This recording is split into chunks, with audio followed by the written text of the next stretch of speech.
Hey, what is up, everybody? Welcome to my WWE 205 live review for March 7, 2017. And I am really apologize for getting this video up so late. What happened I ended up missing it because my sister ended up calling me and doing SmackDown last week. So then I ended up missing SmackDown. So because she had to fix the Netflix. And then I was busy studying for tests and everything this week, so I didn't really get much of a chance to actually watch this episode, so I'm getting a chance to watch it now. And then I went to, on Friday, I was really busy hanging out with friends and stuff like that. Saturday, the same thing. And then Sunday, I was just pretty busy with tutoring and stuff, and then I ended up, I'm actually in New Hampshire right now. I'm up in my sister's place in Dover, New Hampshire, and I'm actually at a place right now making this video. So I do apologize that this video is getting up so late, but I'm getting it up now. So I hope you guys enjoyed. I plan on catching up on a ton of videos today, so let's get started. So let me do now my preview for WWE 205 Live. Alright, so the preview for WWE 205 Live, we have some good stuff coming up. Austin Aries is going to finally speak out about his status in the Cruiserweight division. You know, obviously he attacked Neville on Raw, so we're going to wait and see what happens with that. Brian Kendrick is going to answer Akira Tozawa's challenge about whether or not he's going to face him.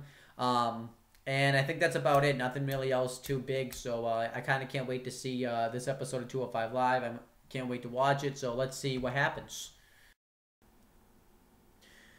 Alright, so we had the actual show itself. We had Corey Graves and Mauro Ranallo on commentary for this show. And first, Austin Aries comes out to cut a promo. And he acts like he's interviewing himself. He's like, allow me to interview myself. Allow me to interview the greatest guest ever, Austin Aries. And he asks, and he kind of does this thing where he goes back and forth and interviews himself. And Austin Aries pretty much says that he decided to punch Neville in the mouth because he, over the past 3 months sitting out there on commentary, he learned something. Is that in grade school, you normally want to make an impact. And you want to go after the toughest kid in your grade. And Austin Aries says that he went after the toughest guy in the Cruiserweight division. And he says that Neville, because Neville's on top of the world and he's just been dominant. And he says that he is going right after him and to make a statement. And then Austin Aries asks him, what does this mean for you now? Ask himself, what does it mean for you now that you're stepping after last night? And then Austin Aries talks about how he's hanging up the jacket of the greatest journalist into the greatest in-ring technician. And then Neville comes out, and Neville says that Austin Aries is delusional. If he thinks that he's on his level, and Aries says that he's not on his level. Neville's on the A level. He's on the A double level, and then Neville says that he's on the Neville level, and Austin Aries isn't even close to it. And then Neville tells Austin Aries to go back to the commentary table and make his jokes there. And then Aries says that he doesn't need to make any jokes. Why doesn't he step in this ring and he'll make the joke about how he knocked him in the mouth for 2 weeks in a row. And then Neville says that, what do you think? You could sit at the commentary table for 3 months and not have to, and automatically be right in line for a Cruiserweight Championship match. And he says that that's not how things work around here.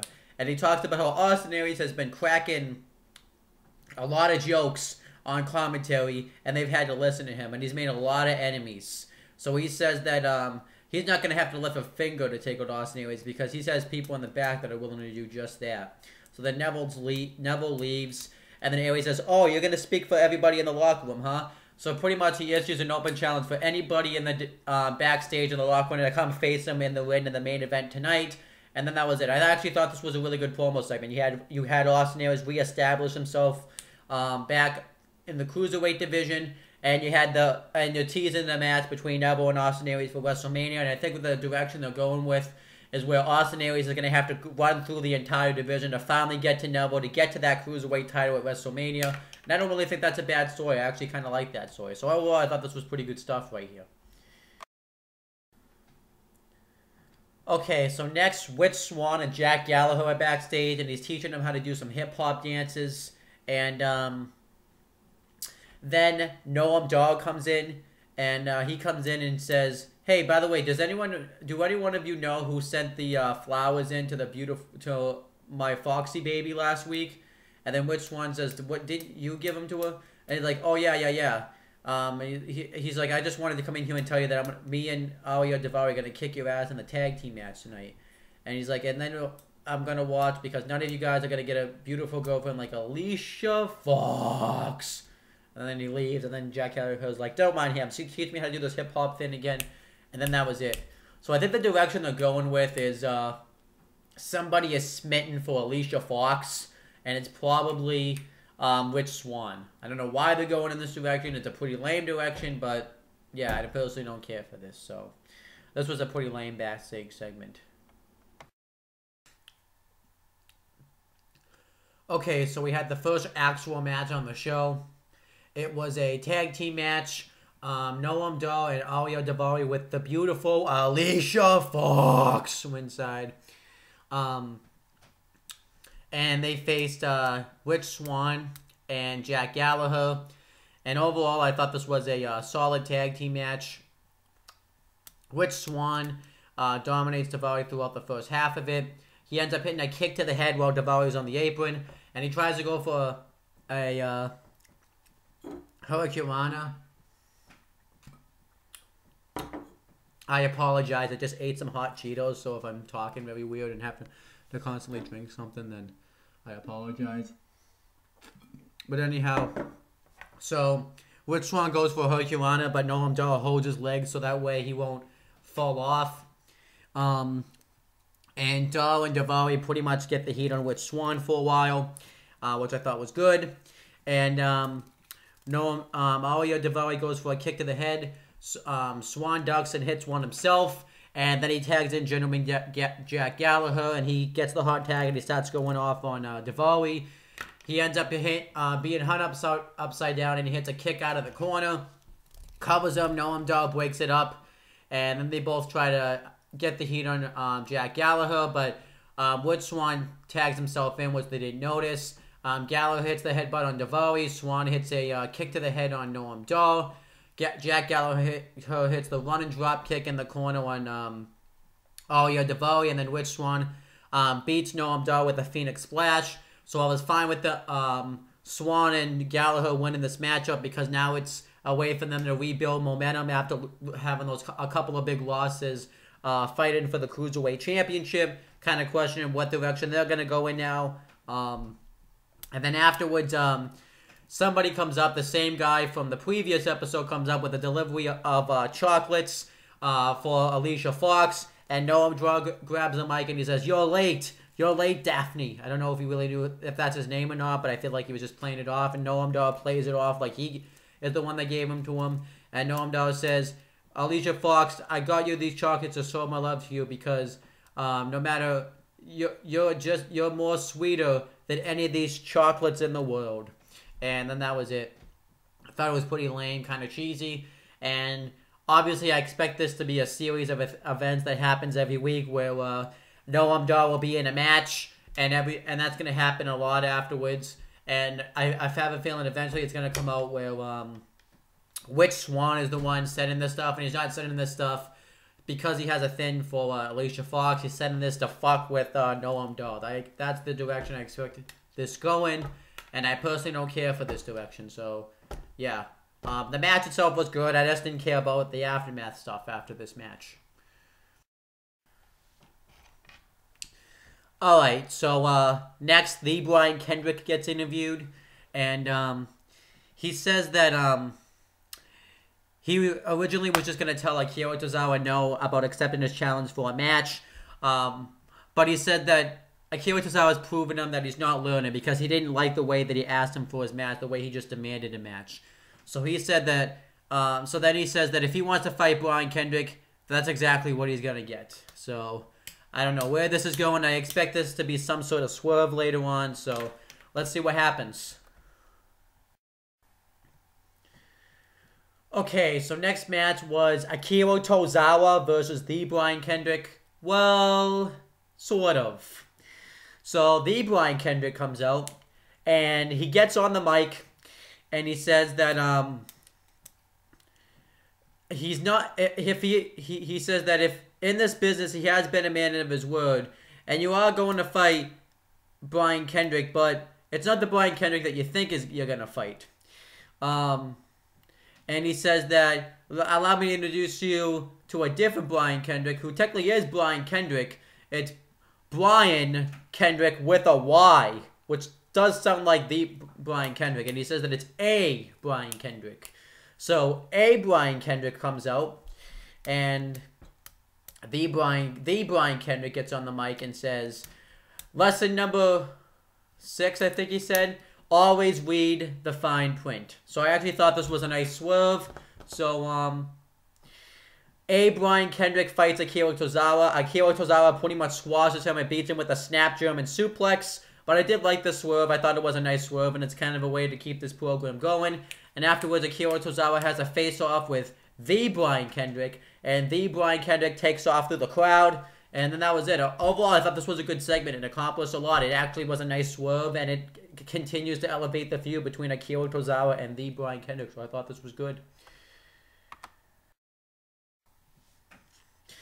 Okay, next, Neville gets interviewed, and he says that Austin Aries, he says that Austin Aries is going to regret making this career decision to become a wrestler, and he says that for months, everybody had to listen to his wisecracks, considering them the lowest common denominator, and he says that Tony Nese is no walk in the park, and Austin Aries is going to find that out tonight, and he says that without spoiling anything, he says that next week, because he says that only one man can stand across the ring from him and fight the king of the cruiserweights for the cruiserweight championship. And he says that we're going to find that out next week, pretty much. So, yeah, very interesting. A good promo by Neville, and I can't wait to see who's going to get that cruiserweight championship match at WrestleMania.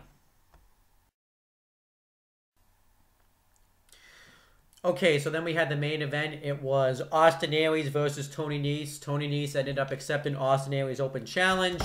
I kind of wish he would have cut like a promo and have an interview explaining, like him actually accepting the open challenge and explaining why he was accepting it. That way it kind of wouldn't have felt as random, but I still thought it was good.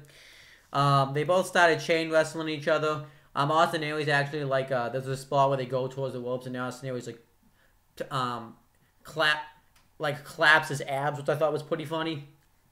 And Tony Nese has him in like a head scissors, and Austin Aries hangs upside down, and then he ends up landing on his feet and hits a drop kick on him. And Austin Aries pretty much dominates Tony Nese, and he ends up saying that this is no big deal, so he ends up just laying up on the top rope. And then Tony Nese tries to dump Aries out of the ring. Aries tries to land on his feet, but he ends up falling off the apron, and he kind of, I believe he just kind of tweaked his ankle a little bit. And then Tony Nese tries to suplex him in the ring. Aries ear claps him, and then he hits a rolling senton in the ring. And then he pretty much dominates Tony Nese. He hits a neck breaker in between the ropes, and then he goes to attack, go off the top rope and attack him, but Tony Nese crotch shots him on the turnbuckle, and then Tony Nese pretty much dominates him for a long-ass time. He hits a clothesline on him, and then he throws Aries out of the ring. He hits a cartwheel off the apron, and then he hits a super kick on him, and then he covers Aries. Aries kicks out, and then Austin Aries starts to make a comeback, and he hits a gut buster into an STO, hits an elbow drop on him, and then Tony Nese tries to hit a roll-up, but he turns it into a power bomb, covers Aries. Aries kicks out again. And then Austin Aries starts to make his comeback again. He throws Nese out of the ring, hits a suicide dive on the outside, and then he hits an elbow smash. I'm just gonna call it for the win. And then that was it. I thought this was a good main event and a great way to reestablish Austin Aries back in the win and a good comeback match for him. So overall, nothing really to complain about. Kind of builds him up to become a threat for Neville's Cruiserweight Championship. So overall, I thought this was a good main event. So overall, I actually enjoyed this episode of WWE 205 Live. I thought it was solid.